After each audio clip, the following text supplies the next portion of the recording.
I'm Brad from the Coffee Buzz Podcast. Once you're done listening to SNAFUD, come check out my show.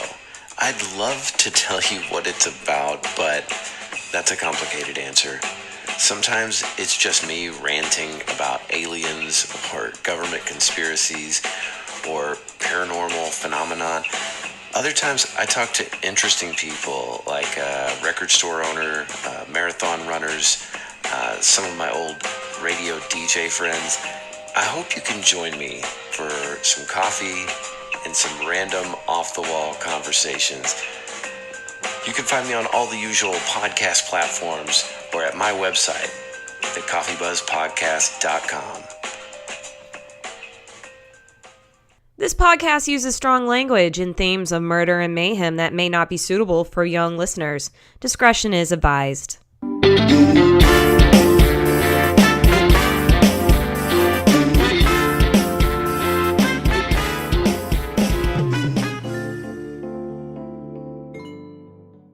Hey guys, welcome to SNAFUD, the podcast where we tell you stories of true crime, true mystery, and truly fucked up shit that happens to us every single day, and then we just forget about it, so we decided we'd remind you.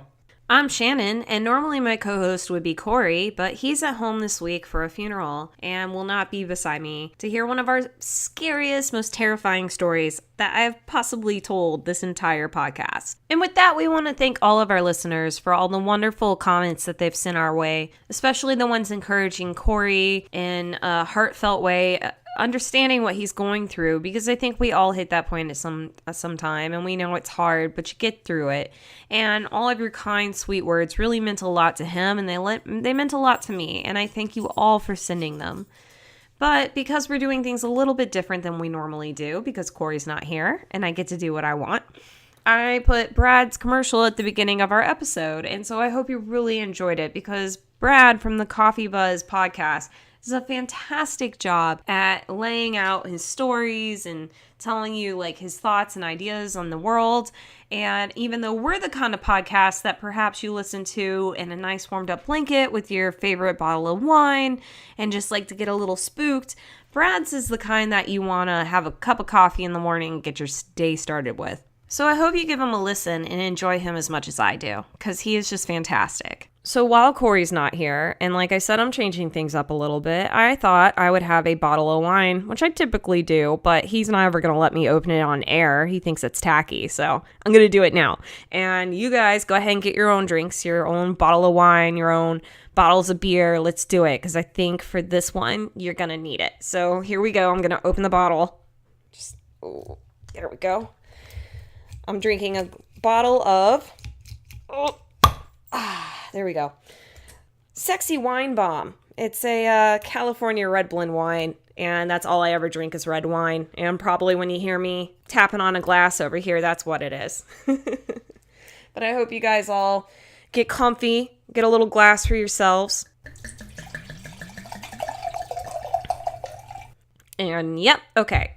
So like I said, this week's story is insane, and it's going to be a little weird because I'm talking to myself more or less. Normally, I have Corey's reactions to go off to, and I'm not going to lie, one of my favorite things of all time about this podcast is now I get to tell these stories to Corey, looking him in the face and seeing just how much I can freak him out, because it's one of my favorite hobbies, actually. But... yeah, while he's gone, I asked you guys on Twitter what you wanted to hear. I started diving way too deep into a rabbit hole, and I got on this story and that story and realized, oh my God, I can't make up my mind. I'm going to let you guys make up my mind for me.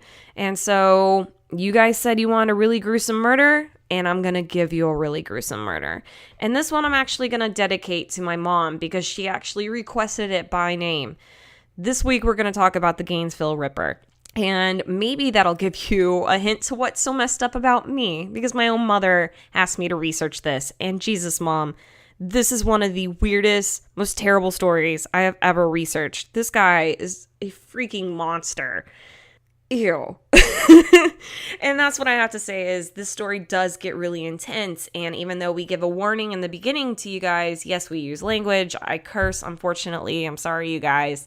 But also these stories themselves are really intense and they're true. And I think that aspect sometimes makes it all the much worse.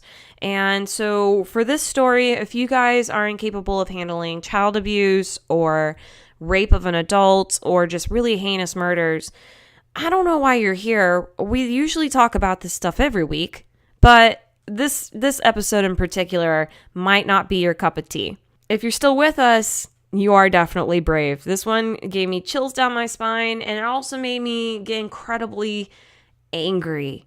Now, I know why my mom asked for this story, however, and it's because she's a true unicorn, kind of just like me. We're actual Floridians born in Florida, but she was the one that was raised here. And we were down here when this event occurred, and I can only imagine how terrifying it was for the local Floridians. But even worse, how terrifying it was for parents. Because, listeners, our story is going to send us to a college town. And it's going to make the worst parents' dreams come true about that time your kid leaves the nest and you can't be there for them and you can't protect them. And the kid's like, Dad, I've gone to sleep every night and it's been fine. Don't worry, I'm an adult.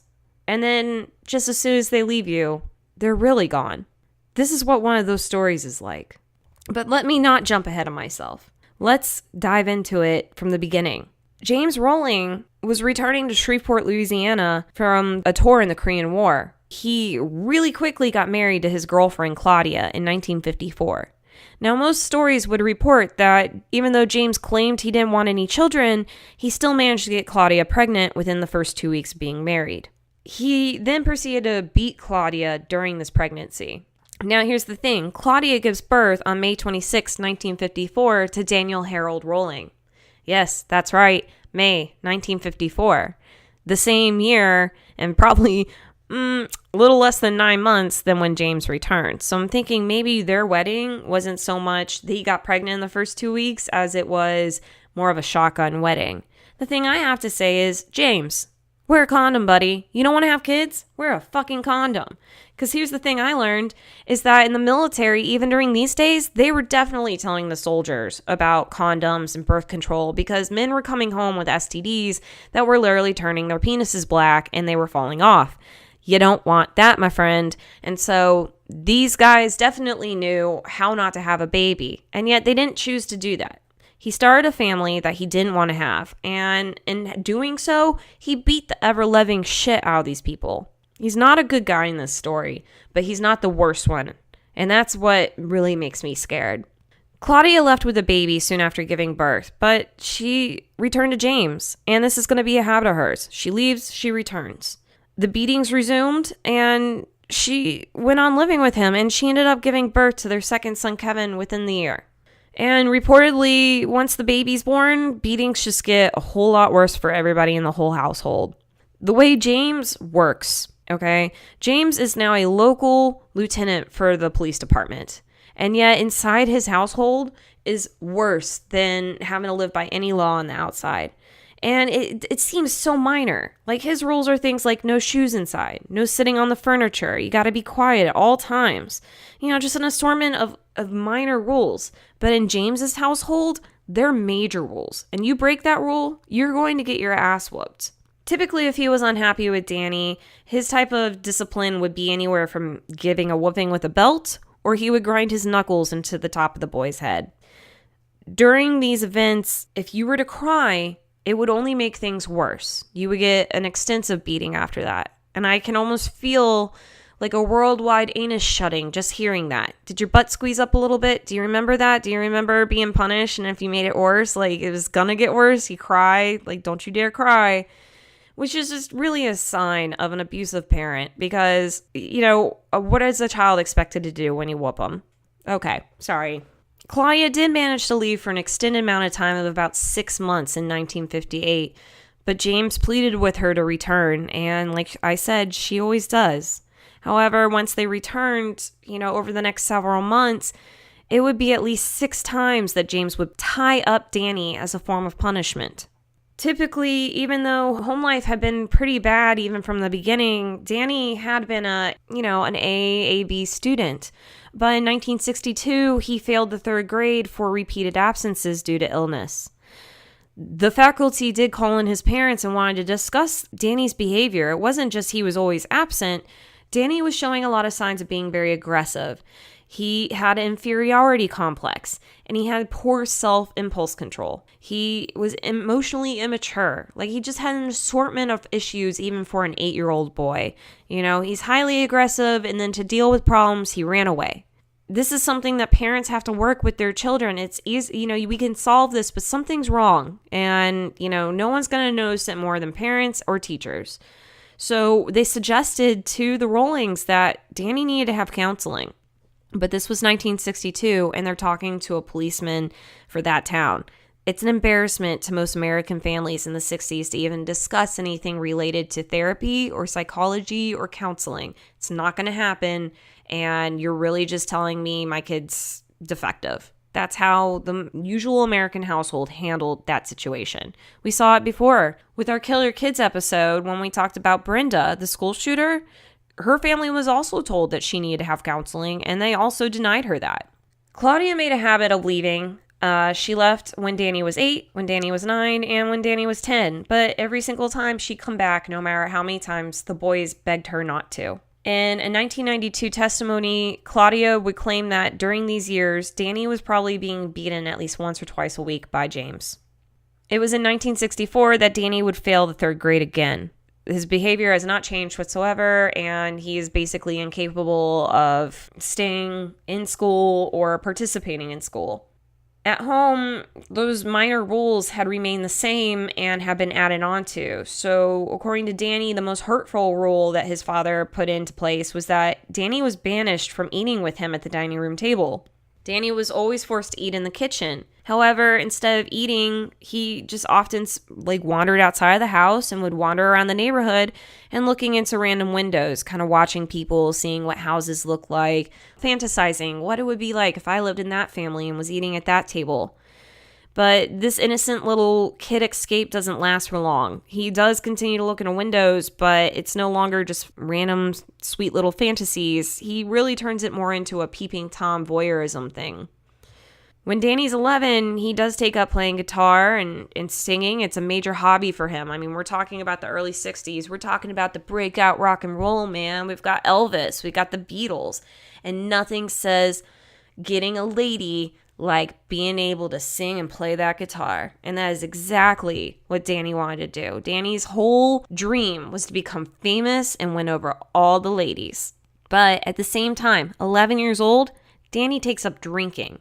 And Danny's stealing from people, especially his friends. Basically anybody that's not willing to give it to him, he's going to take it from them. Home life takes a downturn in that same year when Danny's parents end up having one of the worst fights that Danny had ever seen. Claudia chose to slit her wrists and then dived into the bathroom and locked the door. James followed her and broke down the door, but instead of getting Claudia any kind of help, he just stood there and argued with her as Claudia lay on the floor bleeding. According to Danny, he stood behind his father and watched his mother bleed on that bathroom floor. Claudia would end up being admitted to a hospital and then getting committed into a psychiatric ward. So as we've seen, the whole family has issues. There's a lot of abuse. There's a lot of acceptance of abuse.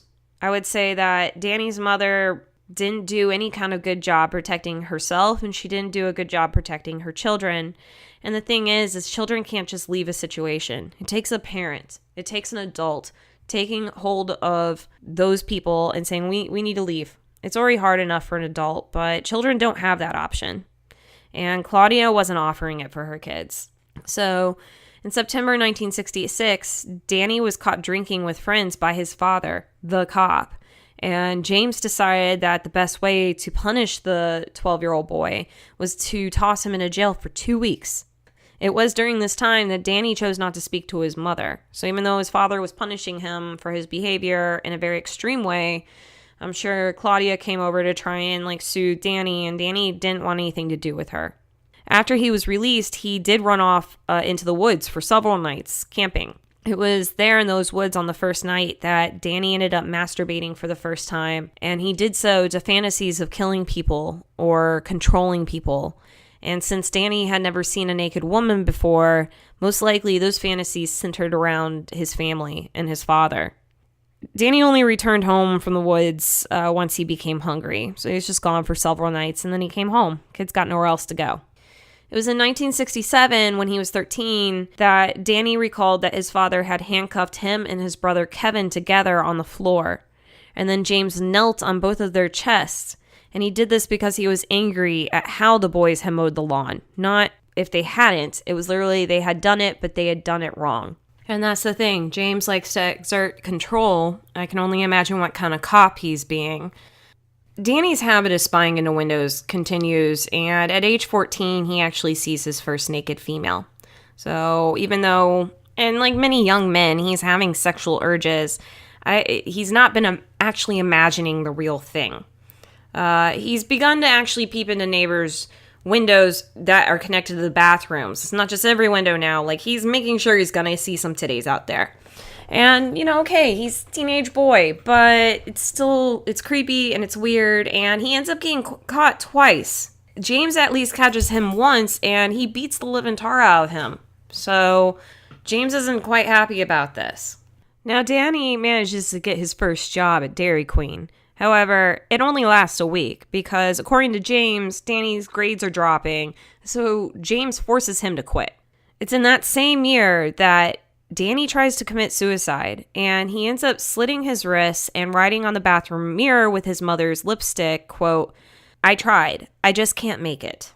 Danny would survive this suicide attempt. However, he was not going to be provided with any kind of counseling or therapy afterwards.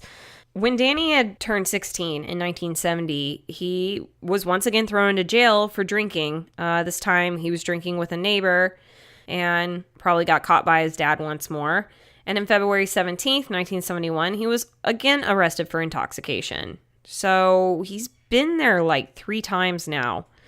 And in March 1971, Danny threatened his father that if he didn't help him sign up for the Navy, he was going to run away for good. Danny dropped out of high school, but he did receive a high school equivalent degree. However, Danny failed the Navy enlistment test, so he had to join the Air Force.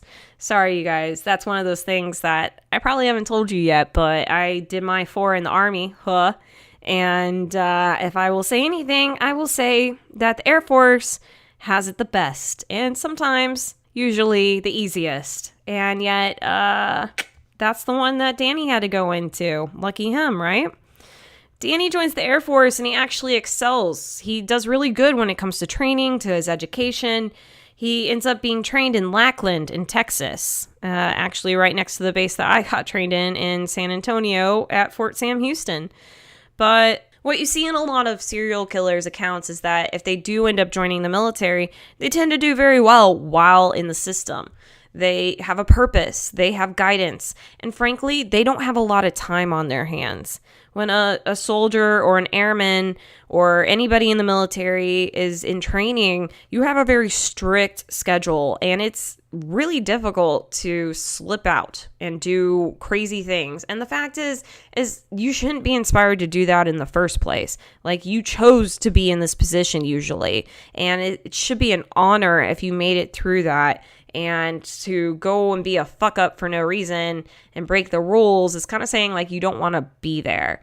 And typically that would be something that would be happening in the 70s or like late 60s if you were going to Vietnam. But Danny chose this. Danny wanted to be in the Air Force. And like I said, he was doing great.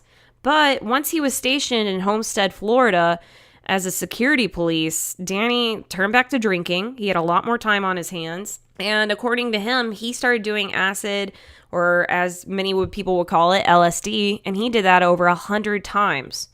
And according to him, he also lost his virginity while on LSD and then regretted it the next morning. In 1972, Danny was arrested for drug possession and disobeying orders. He's stripped of his rank, and he gets diagnosed with having a personality disorder by the Air Force psychiatrist. A lot of people may not realize this, but there's the law, and then once you're in the military, there's also military law. So there's even more rules, but that's as good as law, and you can end up into military jail, like the brig. And again, doing drugs is one of those major no-nos. So What happened to him was that after he gets diagnosed with this personality disorder, he also gets dishonorably discharged, and he ends up returning to Shreveport and living with his grandfather. Now, upon Danny's return to Shreveport, he finds Jesus, right? Don't they all? So Danny starts attending the King's Temple United Pentecostal Church. He gets baptized, he shows that he's living a good Christian life, and he ends up meeting Omatha and Helco. Danny thought God had literally given him Omatha, and that it was his right to have this woman. And in September 1974, they got married. And within a year later, they had their daughter, Kylie. By now, Danny's a man. He's in his 20s. He's got brown hair. It's beginning to go bald in the front. He's got these large blue eyes that droop down at the side, kind of giving him a perpetual sad dog look. And it seemed that, he really was a happy guy with God and his family, except for he found himself having to take on 2 jobs in order to support that small family. And the stress started to get to him, and he started to drink again, and he started to smoke pot again. And eventually he ended up leaving the church. And his behavior became so erratic that he started to run off for hours or days at a time, and his wife would have no idea where or what he was doing. He started to become incredibly aggressive towards Omatha, and he threatened her life. And understandably, she was afraid of him. And in 1976, Danny was caught yet again by another police officer as he was peeping through a window. But instead of putting him in jail, the police officer just brought him home to his wife instead. It's around this time in 76 that Danny starts talking about visions, and he claims that he's seeing things like UFOs and demons and Jesus and ghosts. So I know a lot of us really, really enjoy like scary stories and true crime or paranormal. Some of us believe in ghosts. I mean, I do. I've seen one. But there's a difference between, I believe in the supernatural, and did you just see that UFO, Jesus? That was crazy. So these things didn't, as much as these things concerned Omatha, she didn't call Danny's parents until he decided to stop working. After Omatha called James decided to come over, and he put a knife to Danny's throat in order to teach him a lesson and put him straight. In 1977, Danny caught his wife having an affair with her ex-boyfriend. Danny beat up both of them before pulling a gun and pressing it to Omatha's head. Then instead, he pulled the gun away and he put it against his own forehead. And Omatha just pleaded with him to stop entirely. And yet, when Omatha went and filed for separation, it devastated Danny. It completely blindsided him. 6 months later, they were divorced. And Danny would end up committing his first rape. Danny decided to rape a woman who resembled his ex-wife. That same year, Danny was in a car accident that resulted in a woman's death, and he claimed that this guilt racked him. So Danny felt very badly about this accidental death, but he had no feelings towards the rape he had committed. He was racked with so much guilt that he felt suicidal and had suicidal thoughts, but he claimed that he could not go through with the act. Danny became a drifter and began to turn to robbery. He would go on to commit robberies in Louisiana, Alabama, and Georgia. On May 25th, 1979, he robbed a Winn-Dixie in Montgomery, Alabama, and he got $800 for it. I guess that's pretty good for Winn-Dixie. I've been in one of those and I'm quite surprised myself. He was then caught in Columbus, Georgia on May 31st after he robbed a second Winn-Dixie, and he got away with $956. He was sentenced to 2 concurrent 6-year terms in prison for these robberies. While in prison, Danny took to working out. He was lifting weights, and he became incredibly aggressive, more so than normal. He was really proud of the fact that he had the nickname Psycho, which the inmates gave him after seeing him fight. According to Danny, he was abused by both the inmates and the guards. And as we all know, Danny has a blame everybody else attitude for all his problems. Danny was in-processed on August 20th into the Georgia prison system. On the 8th of October, he was on a road gang that was chopping down trees when he decided to escape. He ended up surrendering only 100 yards from the prison boundaries after a warning shot was fired off into the air. In May 1980, he was transferred to Reidsville prison for 6 months. Then he was extradited to Montgomery, Alabama in order to stand trial for the robbery he had committed a year earlier. While on trial, his lawyer managed to have him taken to Bryce Mental Institution for 2 to 3 months, but the doctors concluded that he was sane and then sent him back to the Montgomery County Jail. While at the Montgomery jail, he was caught trying to escape again and spent several weeks in isolation in the hole. He also spent Thanksgiving in the hole for fighting. He was transferred to the St. Clair County Jail in order to finish his sentencing. While at St. Clair, they made him a trustee and they provided him with unsupervised work. He ran off after dumping the garbage one afternoon. He just decided to leave. Ran. He managed to remain free for 3 days before being caught in Louisiana. He was returned to Alabama in order to finish out his sentencing. Once he was released from prison in 1984, he decided to return to his parents' home in Shreveport. After his inevitable fight with his father, he ended up staying with his aunt. And then he began hitchhiking after that and just staying with random relatives, anyone who was willing to take him in. In November in 1984, at the age of 30, Danny broke into a young girl's home after having watched her through the window for several hours. His intentions were to rape her, but she began to cry and he felt bad. Or so he says. Instead, they had a cup of coffee and they sang songs to each other before having consensual sex. And she took him home, but he soon fled town. Okay, so that's clearly, I just want to take a pause there because that's something that's stated that's really clearly from like Danny's perspective of things. Now, I didn't say her name, but the survivor of what this really was, which was rape, she's gone on to do interviews. And what she says was, yeah, Danny watched her through windows for hours, and she didn't know that. And he's done this many times before, and he didn't get caught, as all the times that he's done this. He broke into her house with intentions to rape her, and he did. But her behavior to him, where she didn't freak out, because she knew that he intended to hurt her. So she chose to then, instead of screaming, instead of fighting, instead of running, she just flipped the book on him and was just like nice to him or just, questioning him. She did something he didn't expect. And in his mind's eye, they had coffee and they sang with each other and then they had consensual sex. But what really happened was they sang a couple songs, which terrified her down to the core. They had coffee and then he raped her and she lived. That's the thing. Danny is a violent man who showed violent intentions and she managed to live through this. And I just want to give her privacy by not saying her name, but you can go online and listen to some of her interviews. I just want to say I'm proud of her for being strong and I'm sorry that she had to go through that. And it's still rape, even if you're not fighting them and you're not getting yourself murdered afterwards. She was surviving and no one should have to survive, but she did. And I'm proud of her. And I hope she's doing okay today. So after this, when he fled her home, he ended up spending a lot of time hitchhiking and he went all the way from California and Florida. I mean, he crossed a lot of states.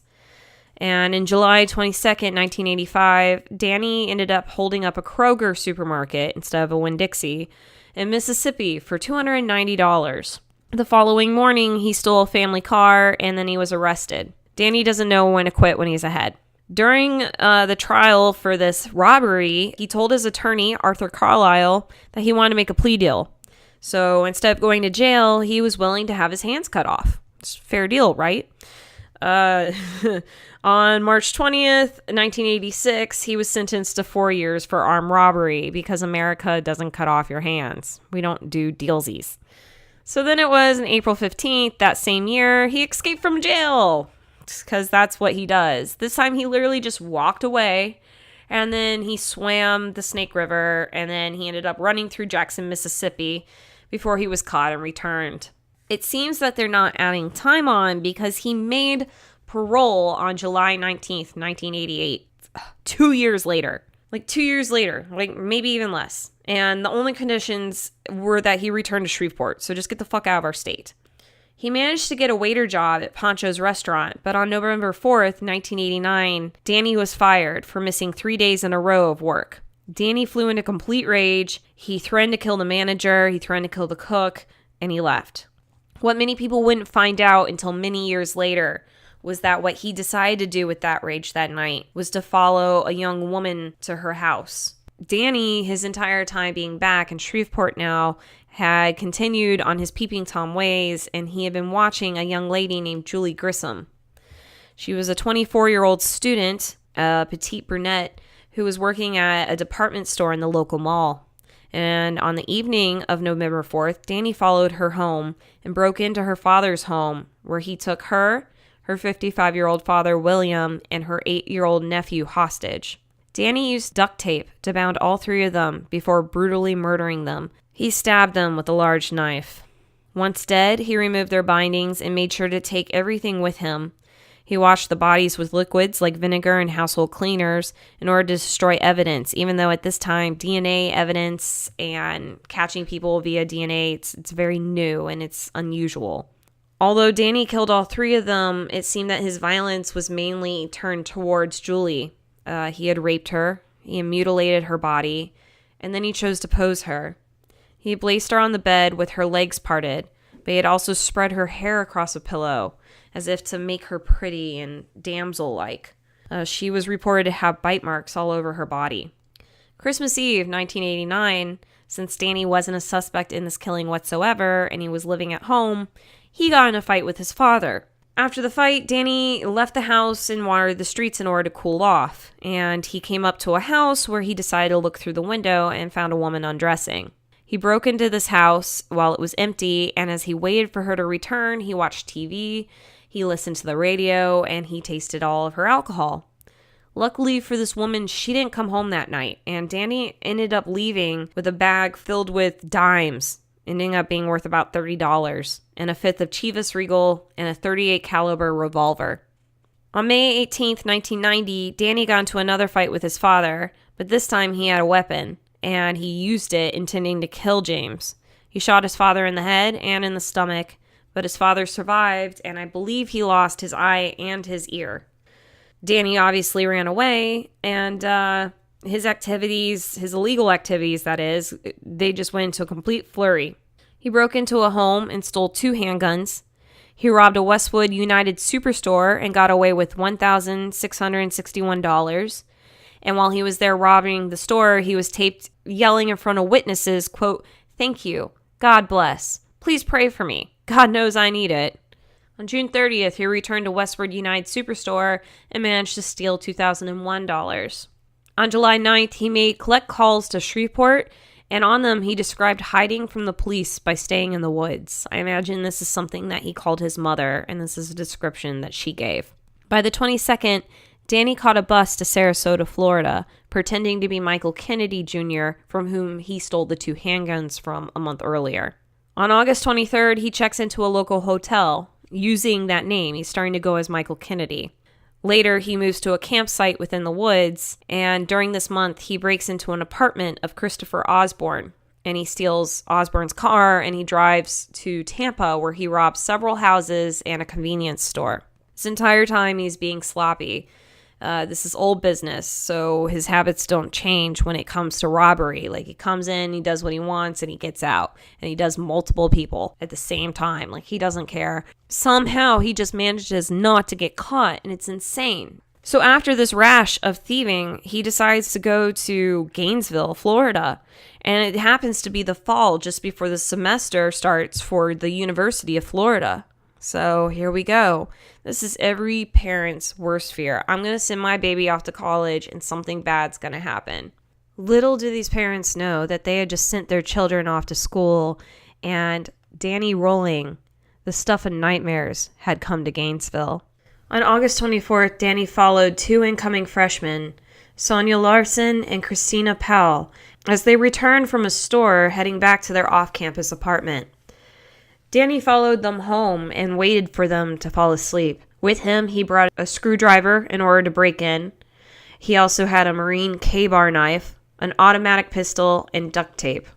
Once the girls had fallen asleep, he tried to break in but found that the doors were actually unlocked. So he literally slipped into the girls' box-layered townhouse because they'd just been moving in. They hadn't even unpacked yet. Downstairs, he found Christina asleep on the couch, and he watched her sleep for minutes until he decided to turn around and head upstairs. Upstairs, he found Sonia asleep in her bed.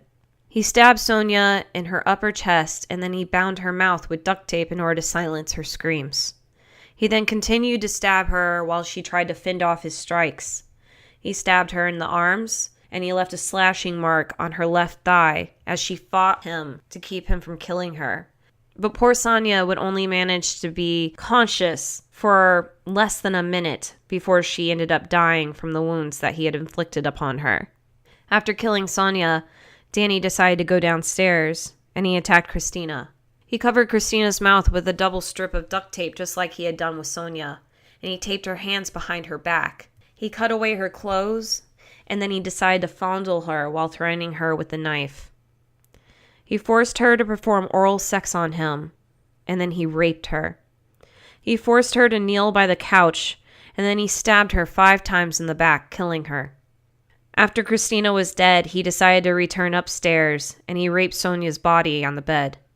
He mutilated both girls before cleaning their bodies and then posing them. He finished his evening by eating food from their own kitchen, and then Danny decided to throw away all the evidence that he had in a dumpster.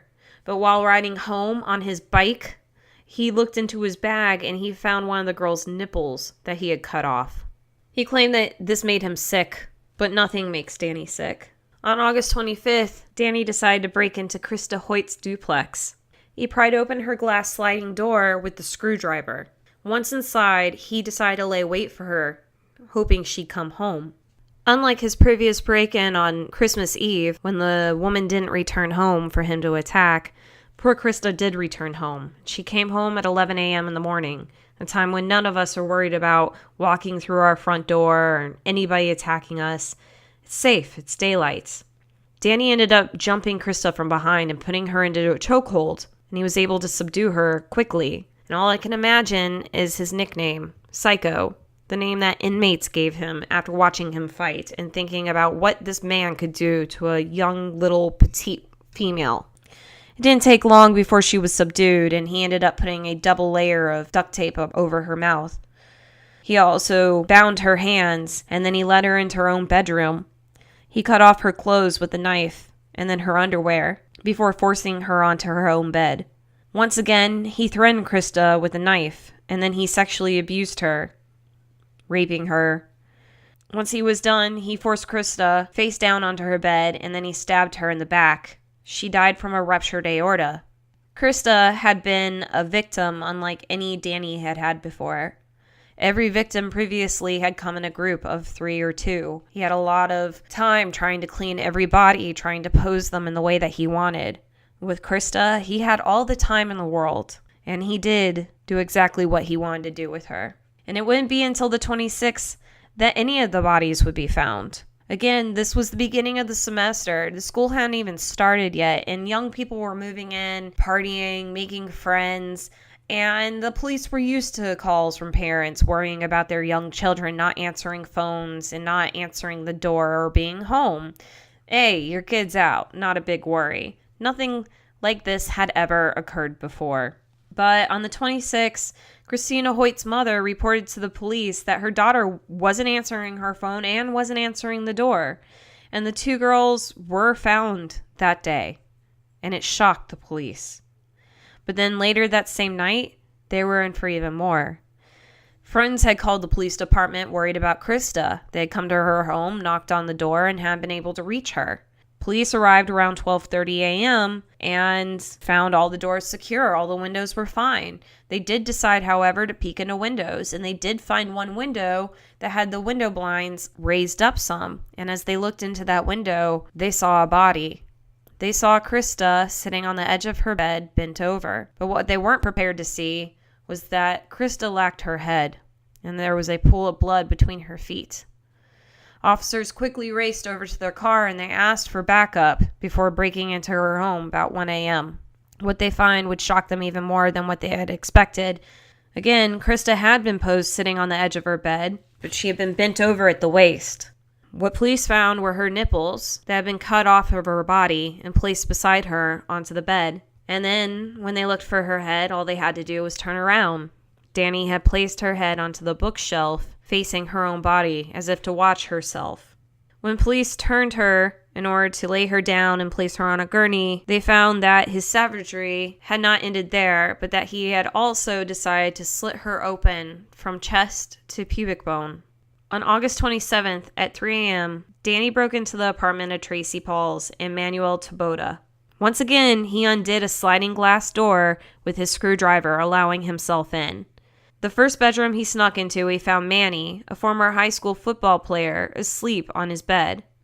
Danny attacked Manny in order to remove him as an obstacle. It was like finding William. This time, here's another man. And for Danny, he wasn't a homosexual or even bisexual, so men were only a blocking point. And they needed to be removed before he can continue doing his goal purpose. He attacked Manny by stabbing him in the solar plexus as he slept. He stabbed him so hard that he ended up penetrating the thoracic vertebrae.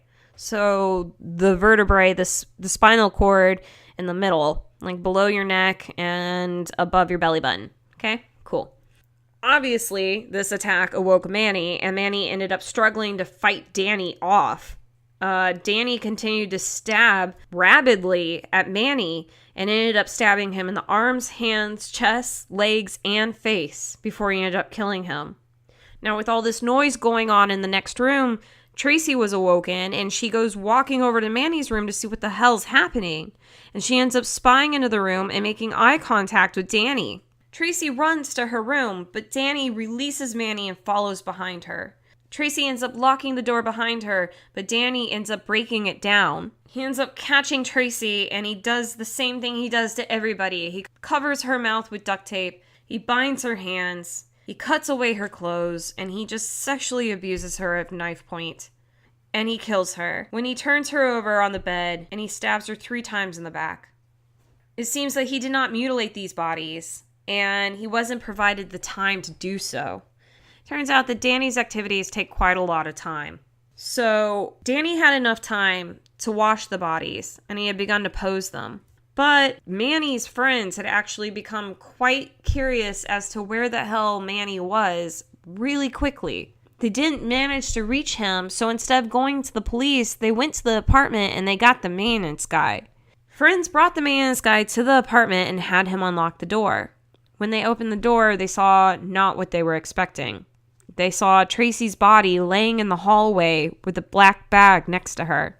The maintenance man slammed the door shut and noped the fuck out of there after locking the door, and they ran back to the office and called the police. It was less than 5 minutes before the police arrived, but when they got back to the door was unlocked. They opened it, and the body was still in the hallway, but there was no black bag. It has seemed that Tracy had been placed in the hallway on a towel, and police assumed that they had arrived just in time to interrupt the killer from finishing on mutilating the bodies after he had posed them. So it was just that close. Like, that close. Like, good for the maintenance guy to shut the door. Like, wouldn't you? Like, nope, fuck this shit. Nope. It probably kept him from being murdered. Honestly, I feel strongly in my heart that Danny probably would have attacked both people in order to keep himself safe. But luckily for them, they shut the door. Unluckily for everybody else, he got away. In all of these killings, Danny chose to rape, torture, stalk, and even sometimes blindfold his victims. He was known to use overkill in his MO, and he always chose to rape or mutilate and pose all the female bodies after death. On the 28th, the city understandably went into a mass panic as all these deaths suddenly hit the news. And students, this is a week before the school starts to open up, and thousands of students start bunking up together. Locks start selling out at stores. Guns, sales go skyrocketing. It's Florida, obviously. We gave every one of them a bucket of bullets to go with it. You have to have a good deal. But the fact is that everybody was terrified. And in the end, over 700 students would end up disenrolling from the school. The investigation that ensued would have 6,500 leads and 1,500 pieces of evidence. It was at this time that police began their surveillance of Edward Humphrey, a mentally ill student who had been evicted from the apartment complex where Tracy and Manny had lived. Meanwhile, Danny decided to rob another bank and managed to narrowly get away. He returned to his campsite, which he was sharing with a man named Tony Danzy. And at this time, Danzy threatened to call the police on Danny, so Danny bailed. He was making plans to basically just upright and leave. And it seems that he had left some of the money behind because police did find the tent site and the pink dyed stolen money. On September 8th, Danny stole a car and heads for Ocala, where he tries to rob a Winn-Dixie. So while Danny's inside holding the manager up at gunpoint, forcing him to empty out the store safe, the Winn-Dixie bookkeeper is in the front of the store calling the police. Police arrived just as Danny was pulling out of the parking lot, and that ensued with a high-speed chase. Danny, being his typical fuck-up self, crashed the car and then chose to flee on foot to a nearby office where he was then arrested. Danny has now been arrested on bank robbery, not murder. On January 1st, 1991, Danny rips a toilet from the floor and throws it across a room. His defense attorney requests that they withdraw their guilty plea for the armed robbery charges and instead have Danny psychologically tested. They do so, but Danny obviously is sane, and he ends up getting charged with 3 Tampa burglaries, and he ends up sentenced to 3 life terms plus 170 years. It seems to me that even though all they know is about the robberies, his record is long enough, and they are sick of him, and they threw the book at him this time, and they should have done it a long time ago. Sucks, huh? It was in May 1992 that they added on another 30 years to his couple of life sentences for his first Union Bank robbery. At this time, Danny attempts suicide several times. Attempts being the key word because he never actually manages to do it, but he does manage to get himself in the psychiatric ward of the Florida State Prison. In June, Danny starts a correspondence with a woman named Sandra London. And it's at this time that he gets charged with the Gainesville murders because they have finally connected Danny through DNA testing. In February 1993, he announces his engagement to Sandra. And then in August 1993, they write a book together because what couple doesn't need hobbies that help each other grow, right? They write the book, Making a Serial Killer, in which it describes his childhood and why he is the way he is and why he murdered a bunch of people. So please don't ever buy that book. Please don't support these fucking assholes. Danny has no feelings of guilt or remorse whatsoever. And it is in February 1994 that Danny ends up pleading guilty to the 5 murder charges for the Gainesville slayings. And in March, the jury recommends 5 death sentences to go along with that. So in April, Danny finally apologizes to the court for his crimes. But it's really up to the judge what his sentencing will be because they've already decided that he deserves the death penalty. The judge sentences him to death by electric chair. However, Danny would go forward with applying for a number of appeals to push back this death sentence and try and get it completely turned around altogether. It's not until March 1997 that finally Danny's appeals are rejected by the Florida Supreme Court. They have, however, switched his death sentence from being electrocution to death by lethal injection. The day before his execution, Danny confided in a Reverend, Mike Hudspeth, that he knew information on the murders in Shreveport that only the man who committed them would know. And he honestly said that the man that was suspected of those murders was innocent, that man being Julie's ex-boyfriend at the time. All these years after their murders, he'd had to leave the community because he was a suspect of these murders. Now, although Danny never actually admitted to the murders themselves, he had said things that made everyone believe that he was the murderer and the case itself was closed. For his last meal, Danny had lobster tail, butterfly shrimp, baked potato, strawberry cheesecake, and sweet tea. He was rolled into the execution room strapped to a gurney. The families of all the students from Gainesville were there, as well as 2 family members from the deaths in Shreveport. When they asked what his final words would be, Danny then broke into a self-made song, or hymnal, if you will. And basically, the song never said anything about being sorry. There was no repentance in his song. It was mainly just a repeat of the line, "None greater than thee, O Lord." Eventually, the jailers turned off the speaker into the viewing room in order to shut off the singing, which continued for 3 minutes. So on October 25th, 2006, at age 52, Danny was executed by lethal injection. He was pronounced dead at 6:13 p.m., and that was the end of the Gainesville Ripper, Danny Rawlings, who never showed 1 ounce of regret or sympathy for anyone he ever murdered. And because I don't believe in the killer always getting like the last thoughts, I don't think that they deserve tribute or, like basically this guy was a monster. He was a piece of shit, and he was a rabid dog that we should have put down a long time ago. And because we didn't, and he kept getting away with things, he ended up murdering people brutally. And I just find it really sad. But that's the reason we do this podcast, is because there are these monsters out there. And just because we pretend they don't exist doesn't mean they don't. We have to watch out for ourselves, and we have to watch out for our community. And we should be giving help at every ounce, every turn that we can. When someone's crying out, there's always signs. People don't just erupt one day into this monster. Monsters are made. They're not born. And that's all I'm going to say on Danny. But again, because I don't want to leave it on his name, because he's such an utter piece of shit, I want to end it on the names of his victims, because they deserve to be remembered. Because every single one of them was young, and they had a life that they were fulfilling, and they had dreams they were heading towards, and all of that was cut short. And so I want to end with saying their names.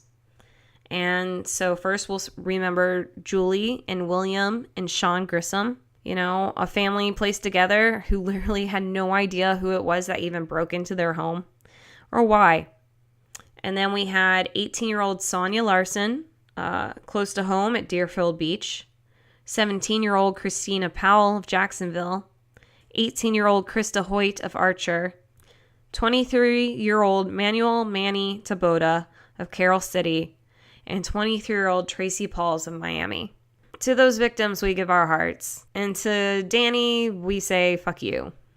And to my listeners, I say, what the fuck? This story was weird and awful, and I can't, Till next week, you guys can sit there and enjoy that one. And if you want to tell us what you want to hear from now on, I am completely open to it. We are into our true crime, true mystery. The darker, the weirder, the better. And I want to fulfill the stories you guys want to hear. So you guys can always contact us via email at snafudpodcast@gmail.com or on Twitter or on Instagram. I answer all of them. And until next time, stay safe, be kind to one another, and watch out for the monsters, you guys. Cheers.